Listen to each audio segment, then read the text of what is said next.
Hello. Are you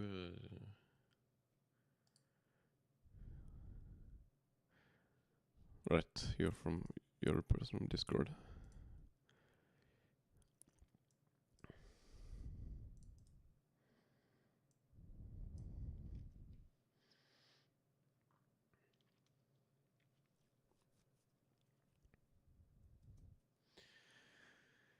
Right.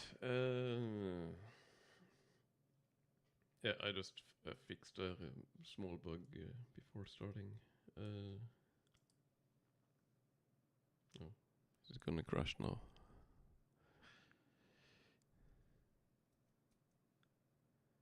Well, you can just chat here, but I can go on Discord voice chat if you want. I mean, you can go on Discord voice chat if you want.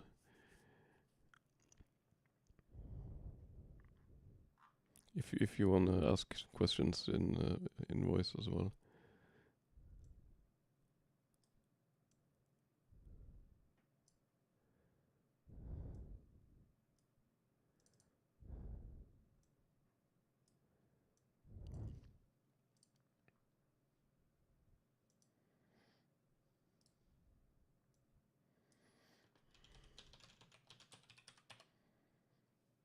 Yeah, give me a sec.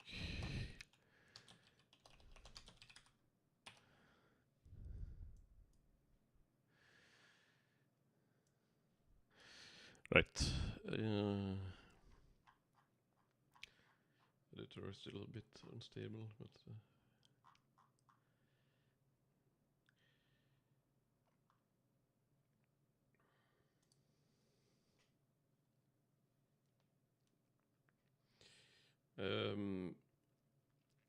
yeah, the sort of flow of where the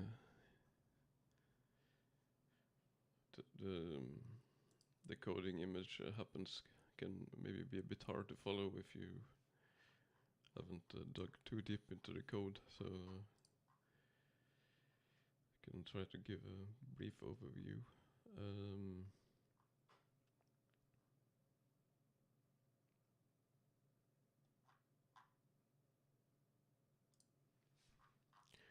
For tape stuff. Well, I guess it starts in. It's there, but this is just a wrapper.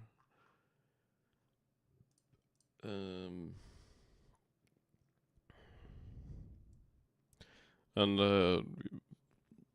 which calls this main thing, which this is just command parsing, so it's not all that interesting.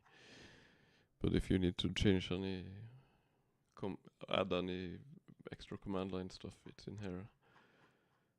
But it's pretty trivial.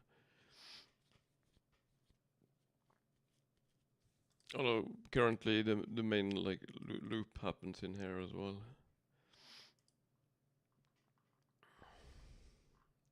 So it's like here the main sort of main object that does stuff happens. So the way I sort of started this was just to inherit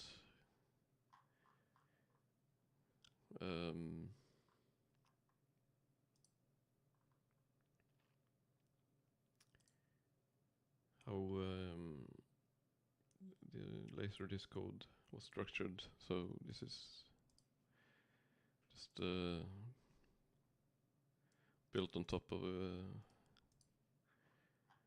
how the laserdisc code was laid out. So if you have a question about why it was designed that way, you would have to ask the people who designed the laserdisc code.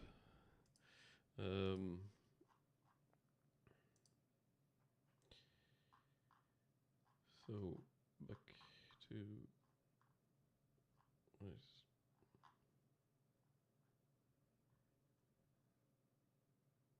that's why that also makes it a bit extra clunky since it jumps back between the where's the main function? Sorry.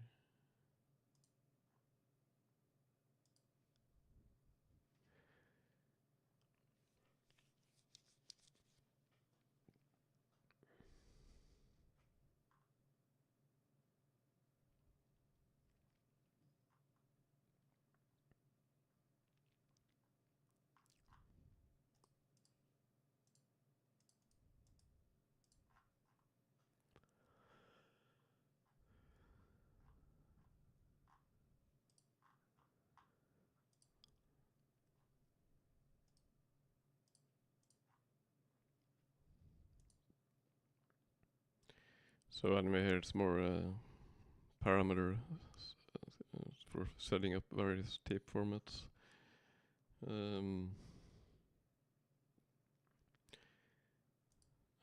This is what grabs the actual like parameters for the filters and such. So it's just a big table.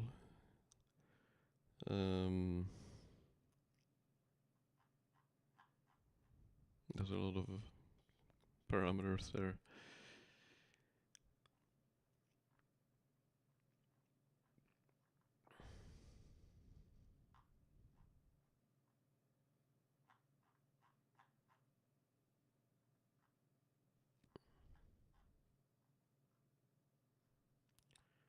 I think the main loop. Let's see.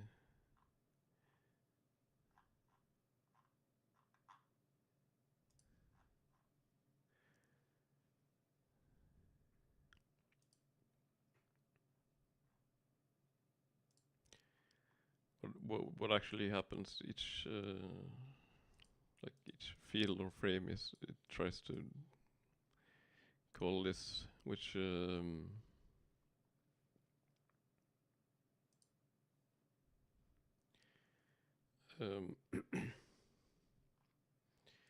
again, let's call this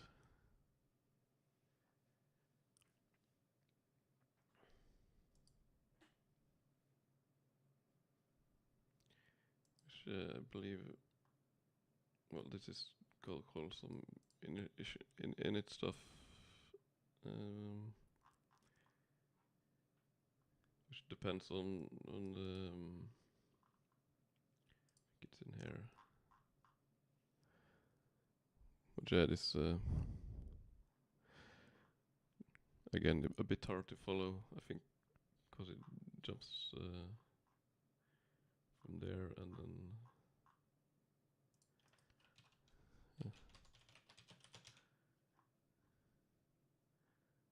and in here.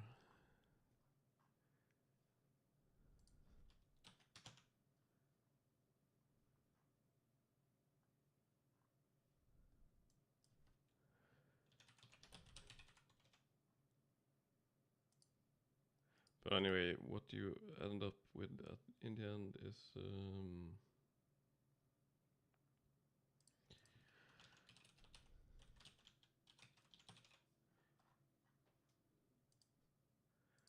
this is what the function that actually deals with the finding the locations of lines.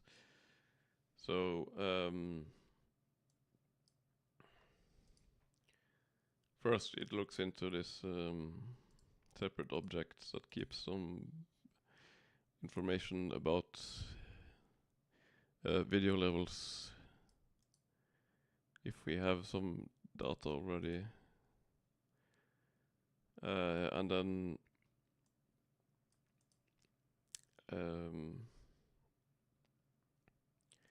I have some function that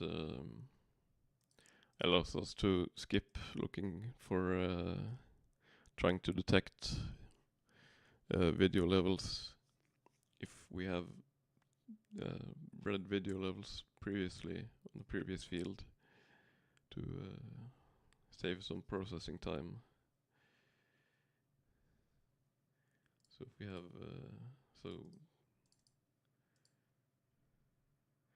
So either if we have stored data already, or if we have disabled that option, or if we have some issues, we try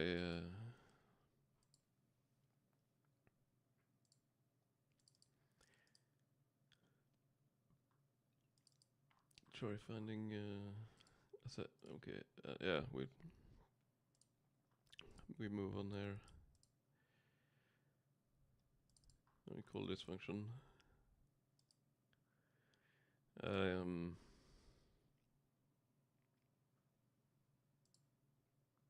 see.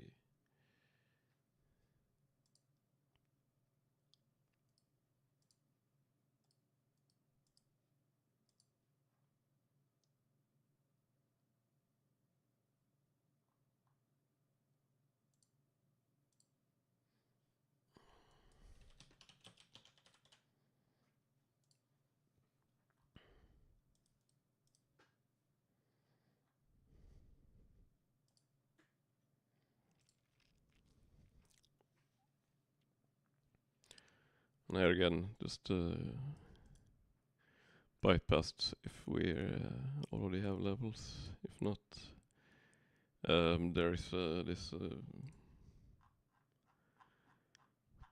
special function that I didn't write, so I don't know fully how it works, but it tries to detect, or I think it looks for a vertical sync based on some frequency pattern, and tries to detect levels based on that in some way. And if that fails,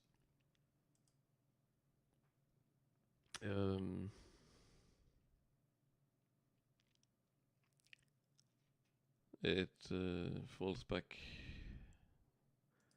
some different function here.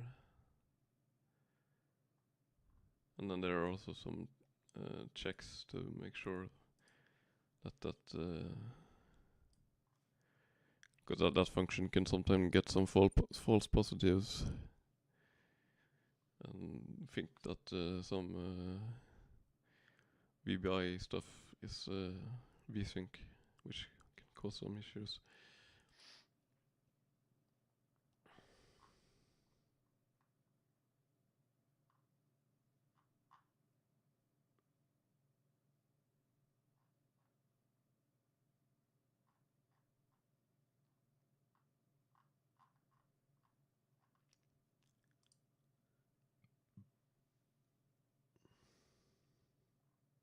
But yeah, this really needs some proper reworking, because it's a bit of a mess right now.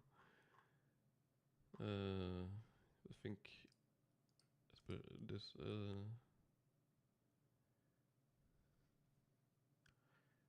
this checks if that function finds something, and if not, there's a loop here that sort of starts going from the bottom,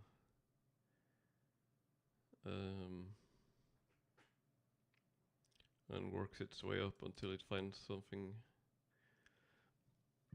that looks sort of like sync pulses.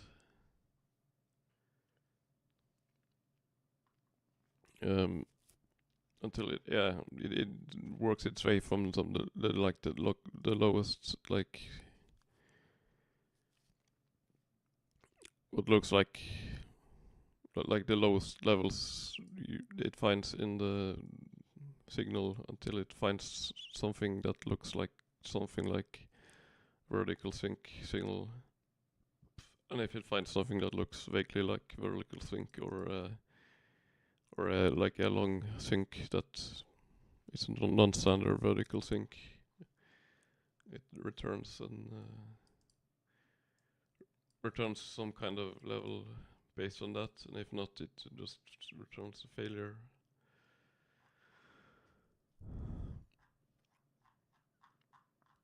So that's this is like one part which needs probably some reworking, and it also needs to be made more robust. Because sometimes it fails, and there's a bit of a bug in here that makes it, it doesn't save the levels properly. And once it's found some reasonable level,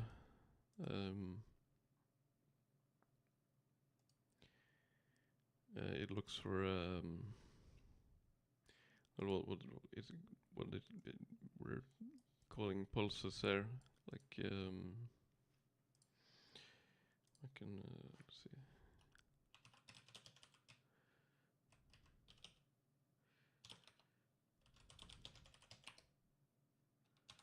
Oh.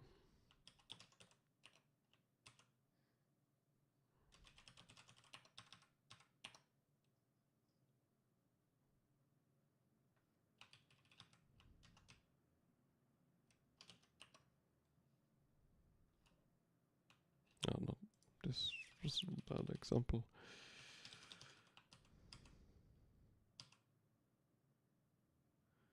There.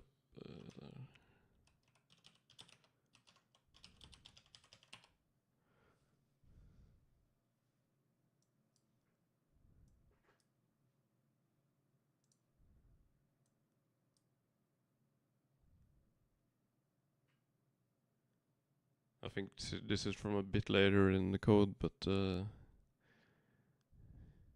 once we have a a baseline level where we think the blanking and sync level is, we start looking for the first call is looking for where the signal is crossing this sync level, and we get a list of all these crossing points there.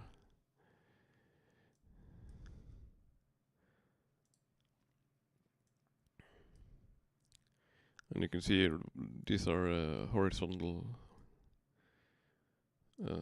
sync points, and then these are blanking pulses, the ones that are upside down. And these are the vertical sync points.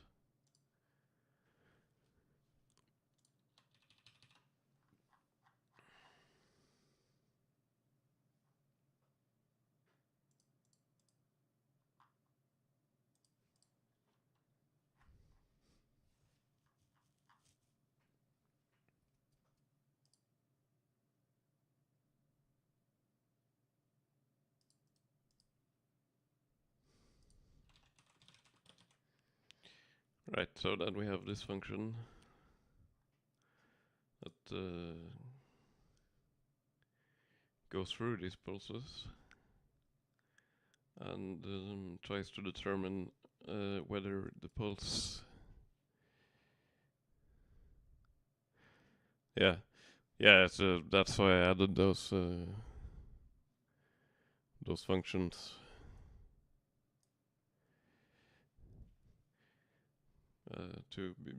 To have a look at samples with issues to make it easier, but this, a lot of this needs to be reworked a bit. There's another parameter to show like after this stuff. So this function goes through them and tries to determine whether it's a horizontal sync or a vertical sync or an EQ pulse.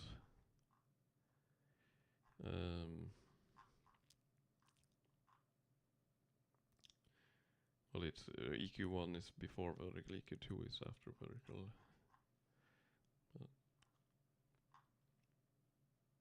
And I think this just tries to get an average line length. And then this function tries to determine based on that, like what's the first line of the field. Although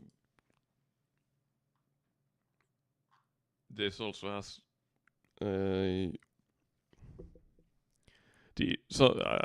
found a few times this can bug out and sort of jump and get, instead of the correct field, it can jump to the next field. So that's something I have to figure out. Like instead of getting the first line in one field, if there's some issue with it, distortion, it can jump one field.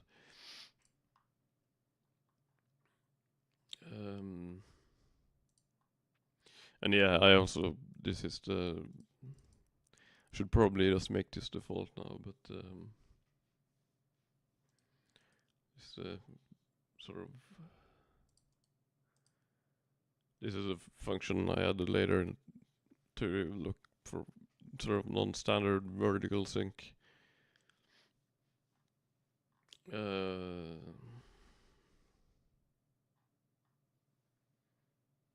Probably have some here.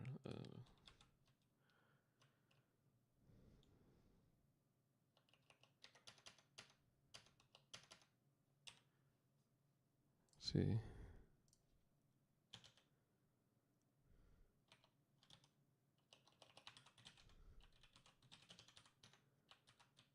Just to illustrate what that looks like.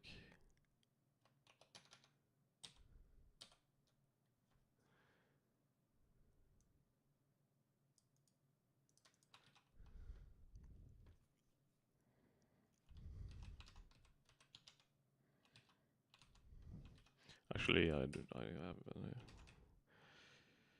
I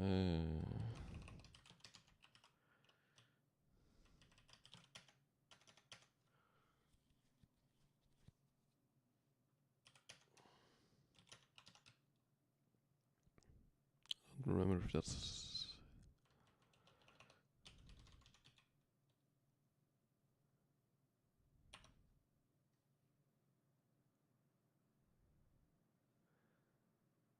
I need to check if this. I think I'm using the wrong TV system.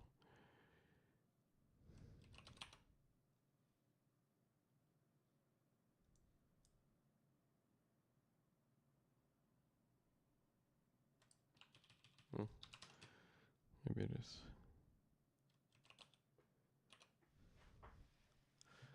I think this is just. But yeah, this is like these old open reel home tapes, for instance, have like they don't have a proper vertical sync signal. They don't just have like this long pulse instead. So you have to take that into account as well. Not everything has a proper standard compliant signal. And you also have like 240p stuff.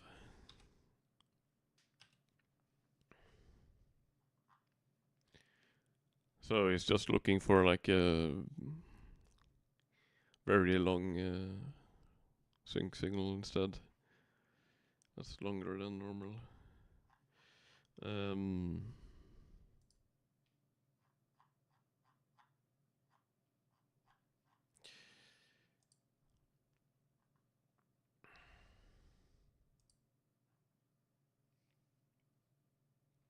Yeah, then just bail out if there are some issues.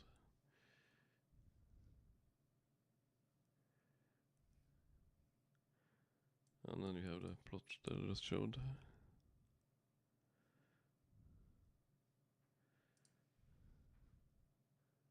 And yeah, then if we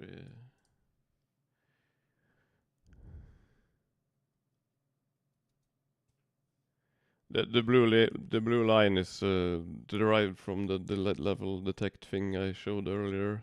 I mean, it uses the standard as a baseline and starts from there, but that code earlier that tries to detect the signal, like the sync level. But yeah, it's a bit shaky and buggy, so it does need some work.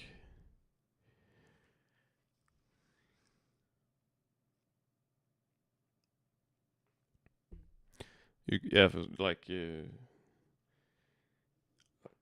ideally it would be you would be able to derive it from the format, but of course the tapes aren't going to be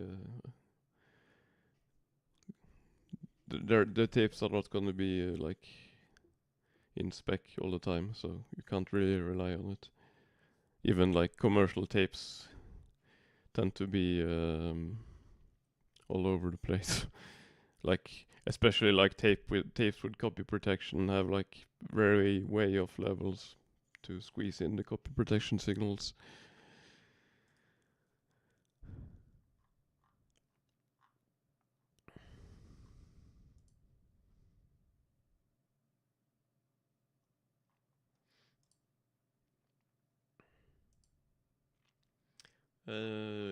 Right, and then this function here. This is written in Siphon, so I don't have need to switch editor to get syntax highlighting here. Let's see, it's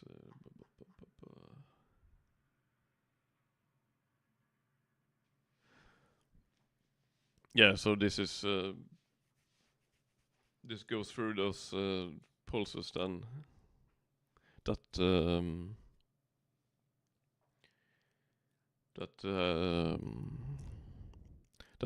that was filtered in that previous function,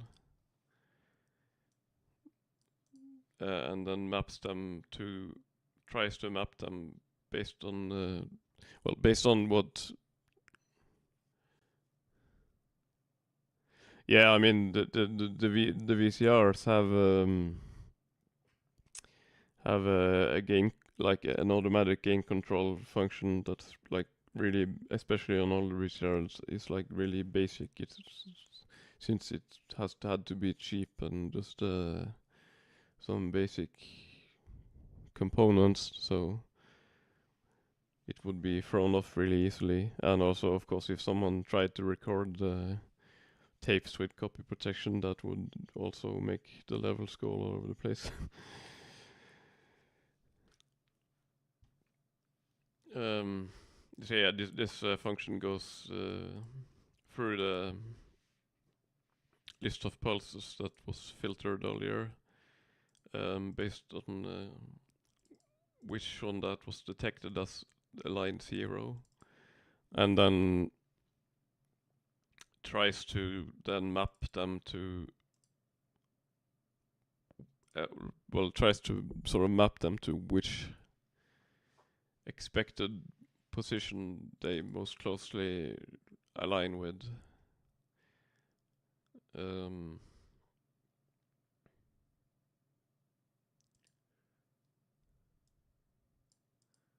So that's where like things can sometimes go a bit wrong, and maybe that's what was happening, for instance, in your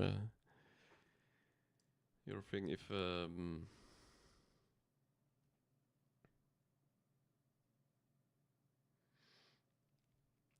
the lines are, if these pulses are very often, it maps. Yeah, if the mapping goes wrong, and it maps. Yeah.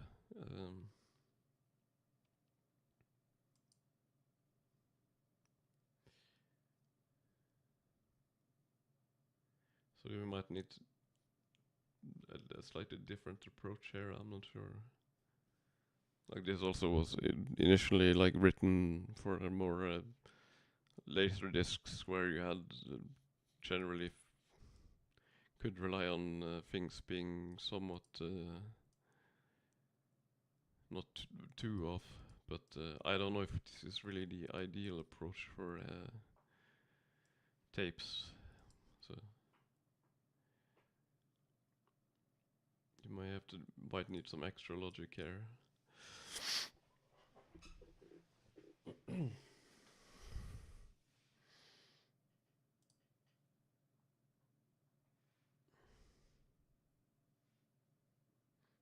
And then it just goes through the sort of each expected location, like each expected line in the field, and see if it has mapped that to a horizontal sync location, and if there are any that it didn't find any corresponding horizontal sync location to, it tries to just approximate something.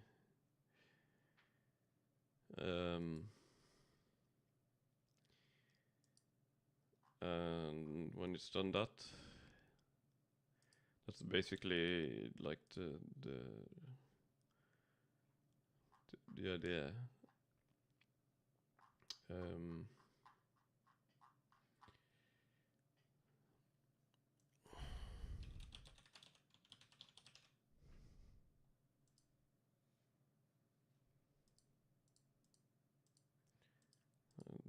Remember the flow after that.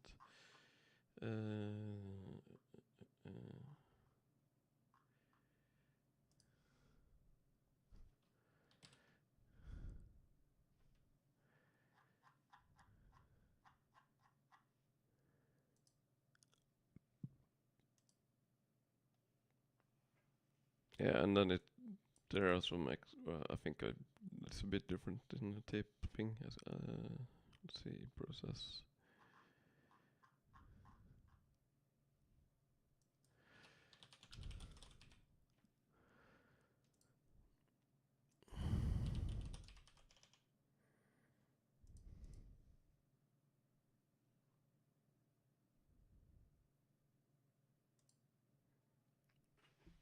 Yeah, and well, we don't do this right now.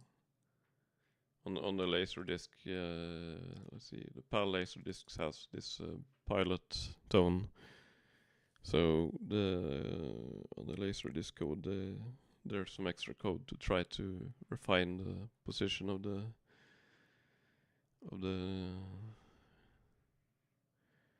line a bit better using that. But well, it doesn't exist on normal VHS. It does exist on Betamax. So in theory, we could do something like that on some tape format as well, maybe.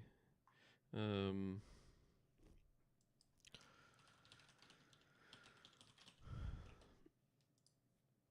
then I think I have overridden that as well. Let's see.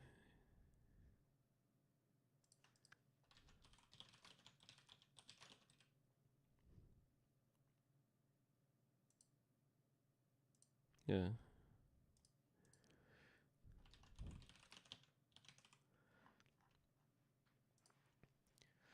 So then this step tries to sort of refine those positions from earlier. Hey Harry, so I'm trying to go over the sort of time-based correction code to make it a bit, give Ethan an idea of how to approach it, because he wanted to help out. So this function, which is again written in Cython at the moment, to speed it up, then goes over this the horizontal sync locations we detected earlier and tries to refine them or to get a more accurate location by looking at calculate the crossing point by looking at get a more accurate by looking at where the crossing point is by looking at sort of the average level of the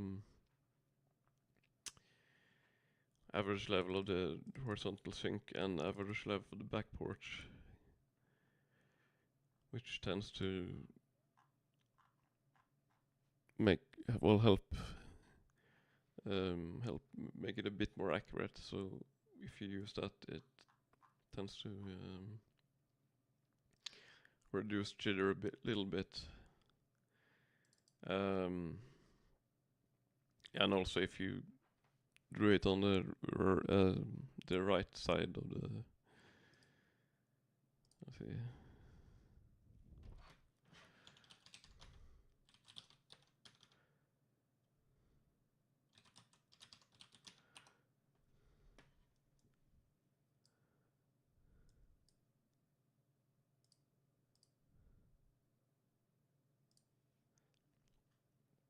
I think it first looks at this side, but then it also it's more accurate to look at this side if it can. As this side tend to sometimes have a bit of overshoots from the picture, which can bleed into here and cause the crossing point to get moved, which can also upset like conventional video ICs. You see sometimes, but the problem with using this side is that sometimes there's like a non-standard. Sometimes the horizontal sync isn't standard length, so that's not always that doesn't always work. So there is some fallback code to prevent that, but it's a bit buggy. So sometimes you get like a bit of a jump here. So there's parameters to disable that for now.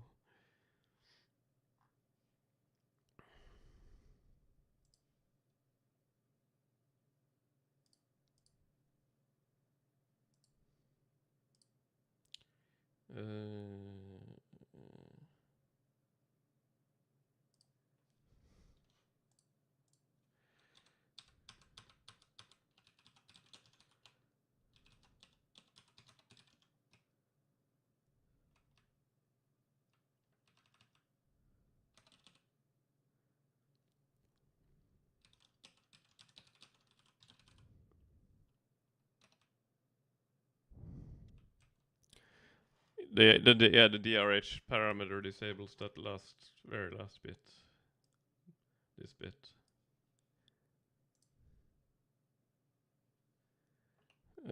So the no error. I mistyped it. Skip. Is it?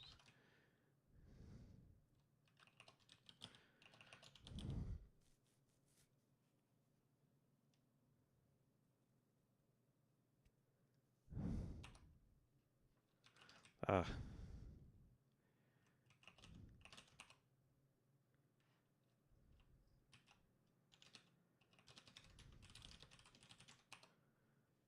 Well, that is not too visible in this one, but if you skip that step, it's a bit more jaggy.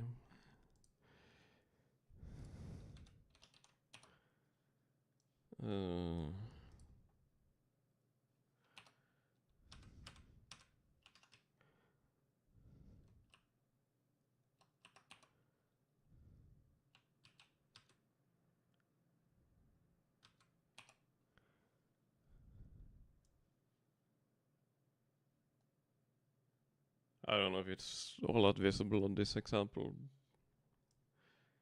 but there is some difference in there.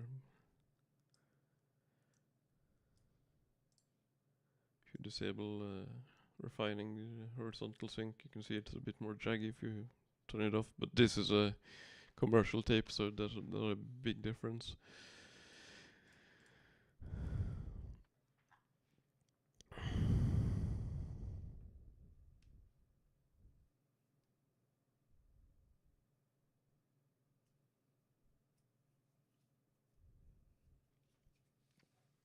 But yeah, it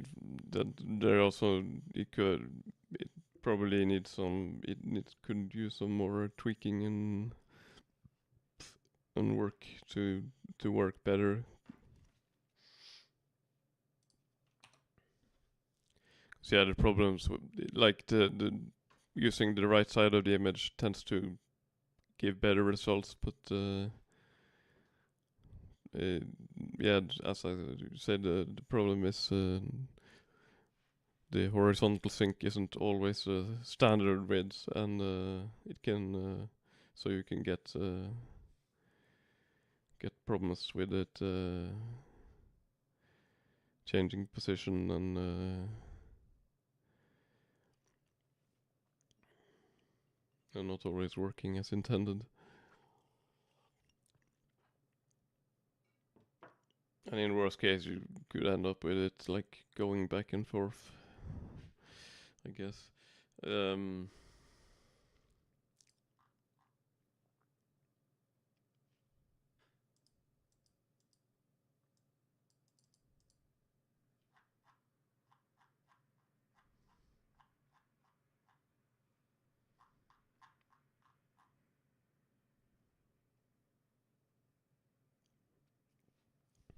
yeah, I think in your it's not the horizontal sync refining that's the issue in your example. That's the horizontal sync refine thing just tends to just cause like the image to be a bit jaggy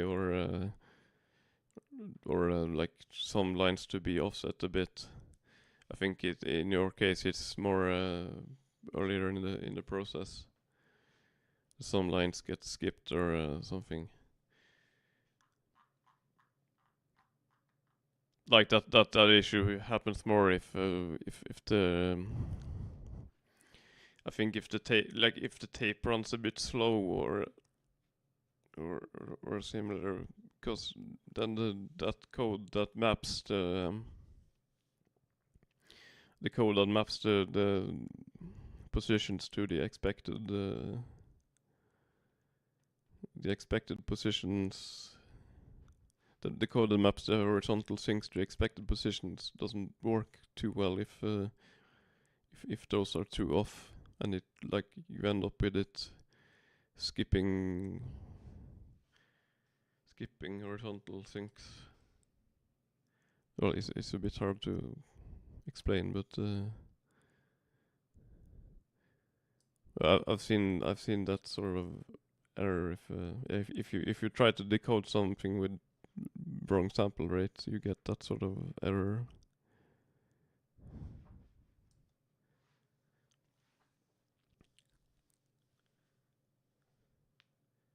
So yeah, it's possible those something is running a bit slow or a bit fast, but I think even though that might be a indication of another issue as well, I think the code needs to be improved a bit to handle it better.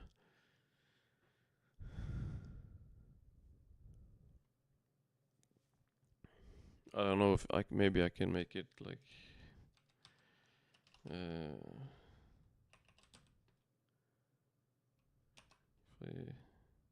that's too much.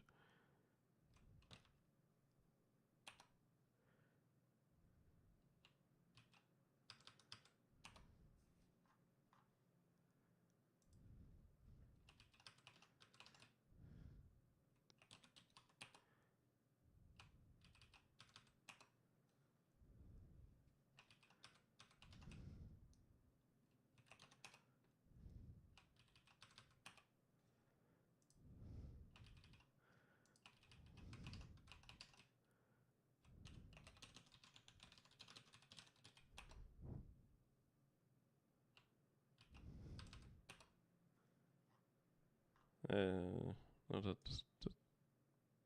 did.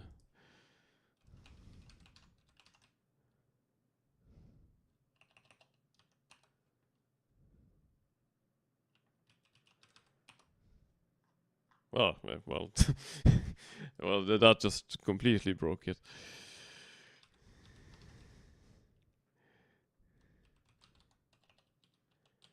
Yeah, I was thinking maybe that would give a similar effect, but it just completely broke things. Either it was mostly working or it just completely broke down. so I guess not.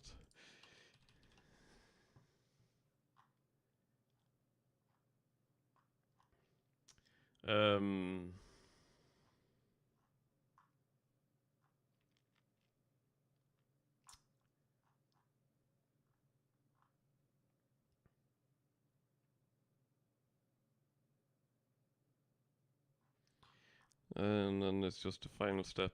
If I can see where.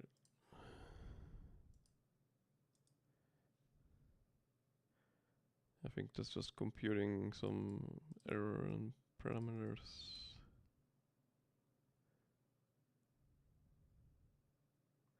Yeah, this is just computing some averages.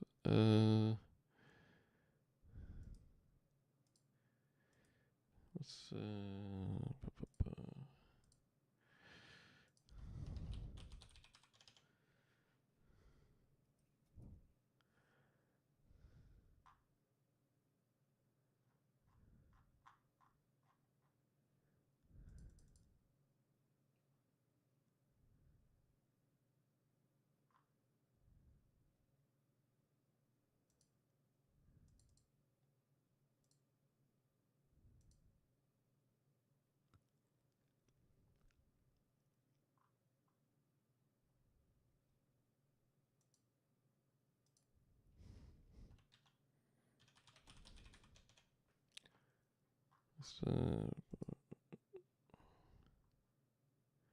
should be. What's that called?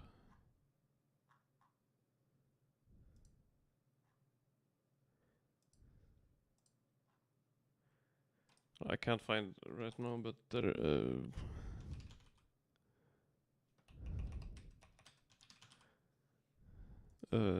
At least.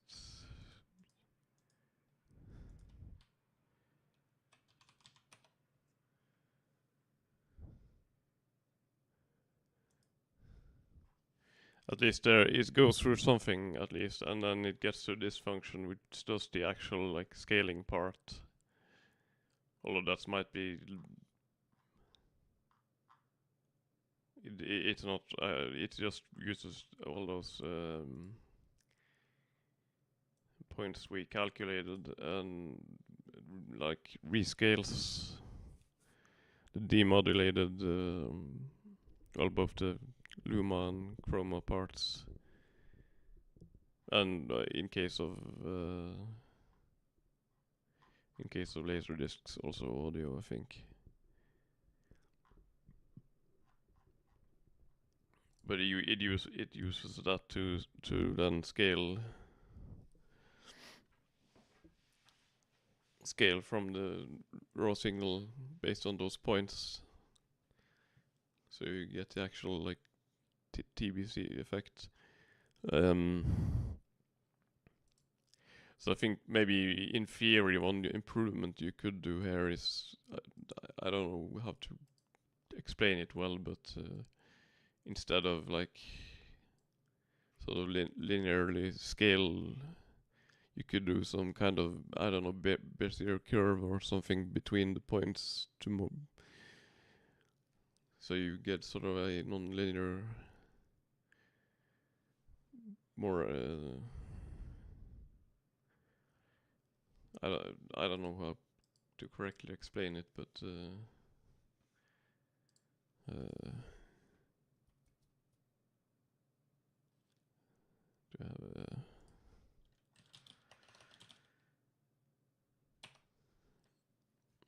maybe I can try to illustrate.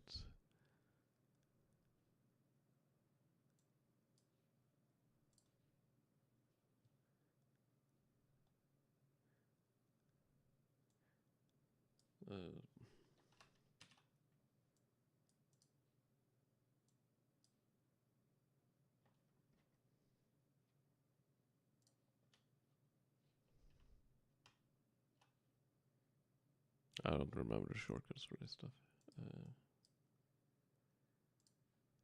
Where's the thingy?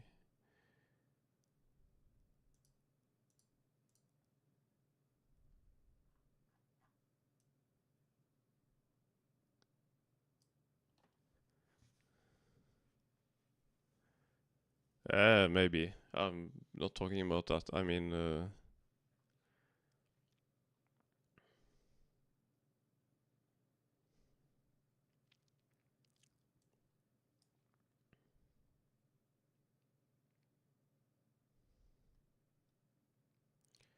what was I thinking?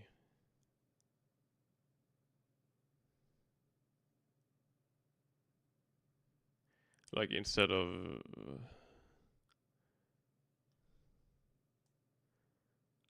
I don't know, instead of scaling like this, you scale like this, if that makes sense.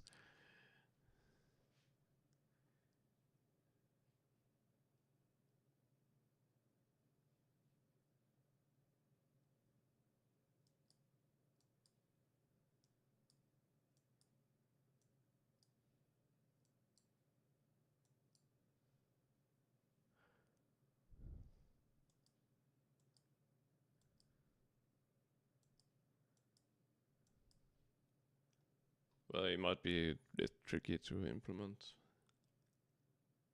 But I think that could maybe give a like more accurate results between the yeah.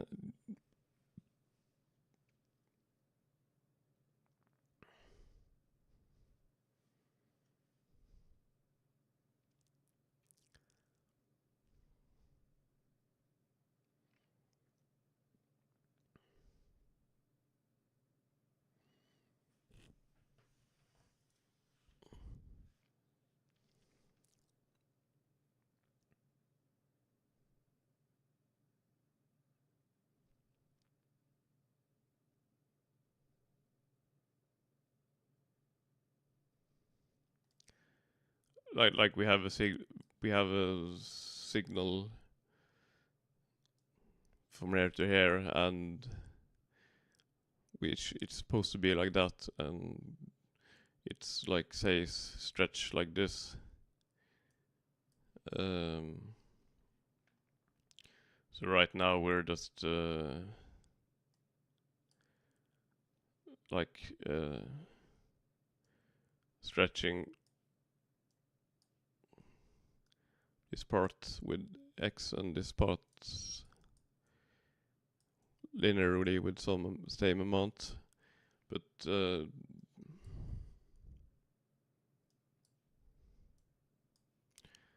we really we want to like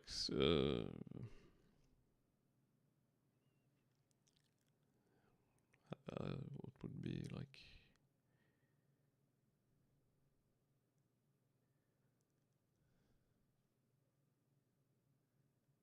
I don't know how to draw it correctly.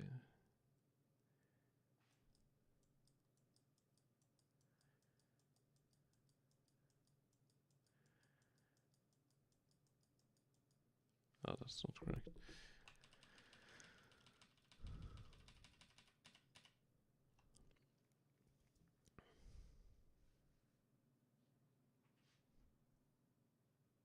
Like you don't want to stretch the same hair as hair, if that makes sense. And you don't want to stretch the same amount hair as hair. So you get more of a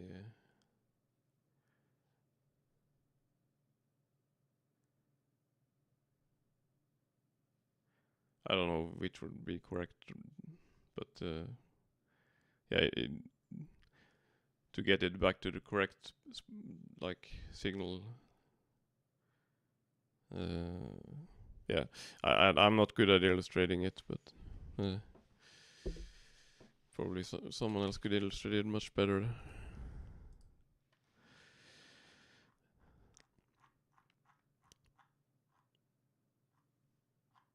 Yeah.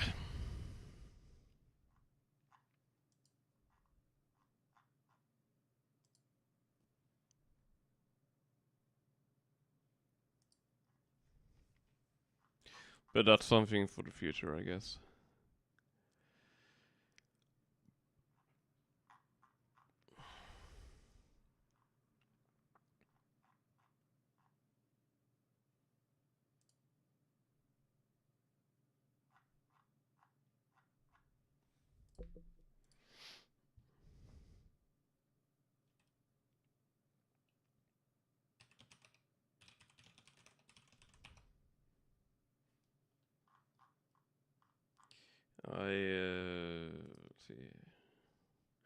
Yeah, I have also started briefly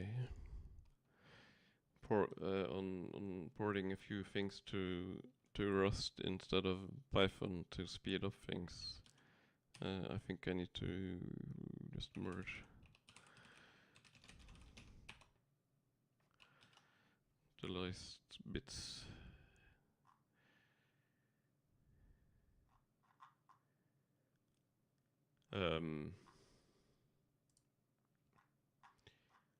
So right now it's not a whole lot.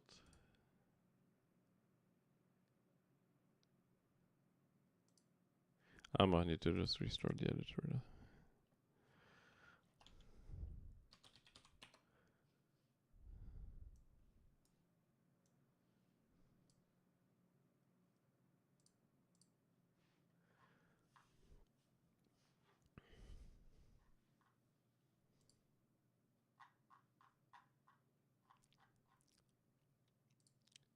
But just like getting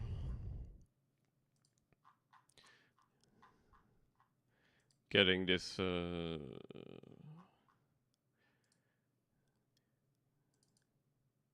I've really just ported the demodulation function right now, but just doing that actually helped quite a bit since it can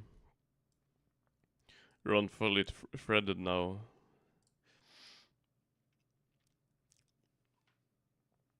And honestly, it wasn't that complicated. Well, other than this function, which is I had to sort of look at how NumPy did things. It's still a bit like janky to send thing in and out of Rust though, but yeah.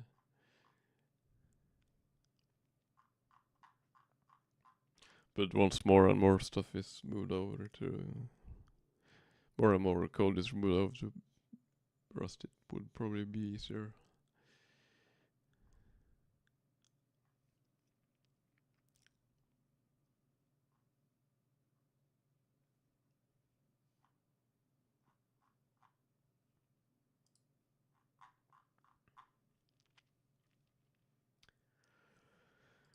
Anyway, I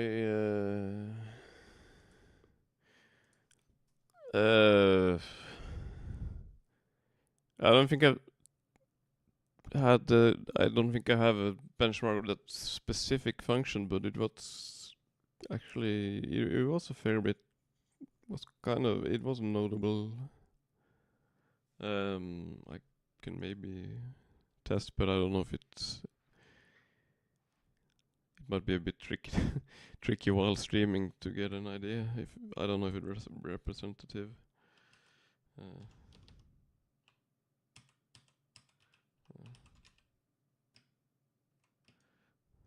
Can just do a quick run here.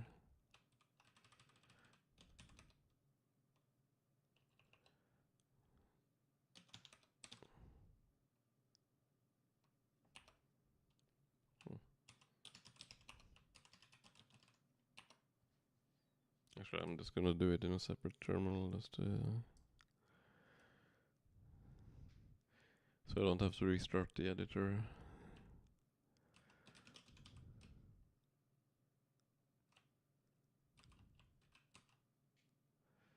What is it called?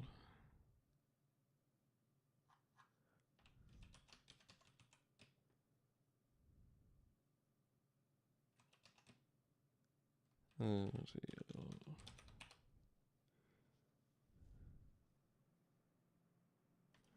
I just need to.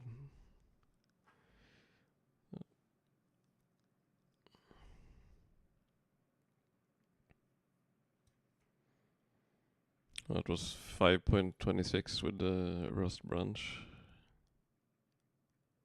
Actually, I need to just make sure I have it compiled in release mode, because I'm not entirely sure if I did.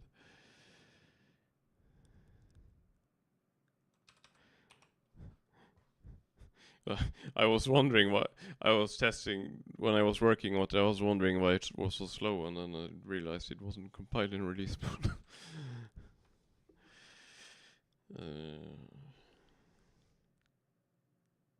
Right, 6.58, about there-ish. Let's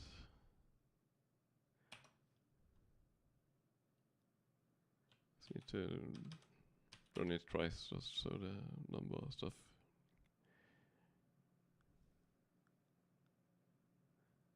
It's a little faster. It's like 5% maybe. But yeah, it's some other things are taking up a bunch of extra time. If I run it with, I think you see more of a difference if I use this.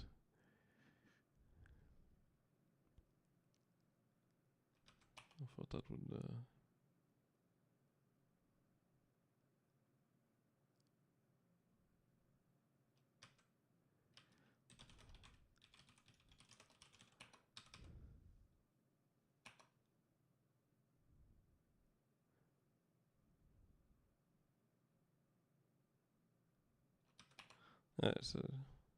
It's not huge, but I will need to port more stuff to Rust to make a more notable difference.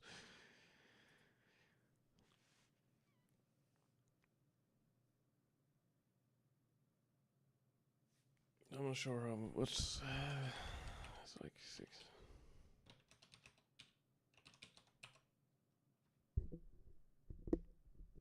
Oh.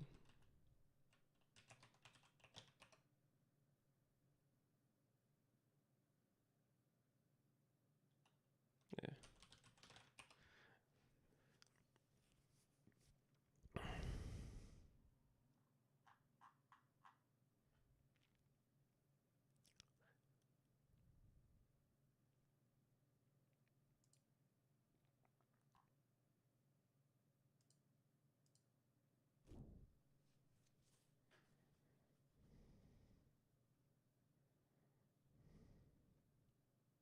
I mean, that wasn't that taking that much time already, but some time. Some of that like level detection code and stuff, it's still a bit slow, and yeah. Like some of the challenge with the Python is that it's due to how it works. It doesn't multi-thread very well by default. So let me restart again. So by getting more of that,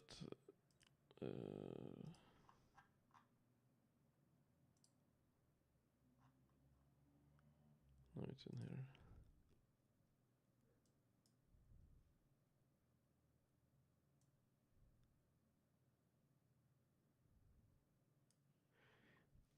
So if I could like get more of this function, pour it over, that would probably speed up things a bit. Especially, I think I'm not sure. Some of this FFT stuff, I think, runs. I'm not sure how much it runs in. It's able to run in multiple threads. I mean, it does to some degree, but it's entirely clear how much. And this fear filter doesn't. I don't think. I'm not sure if that runs in its own thread.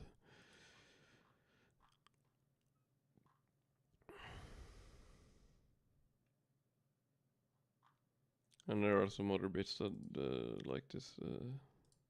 The stuff in here, the level detection stuff, is kind of slow. I think, as far as I remember. So that also needs to be ported over.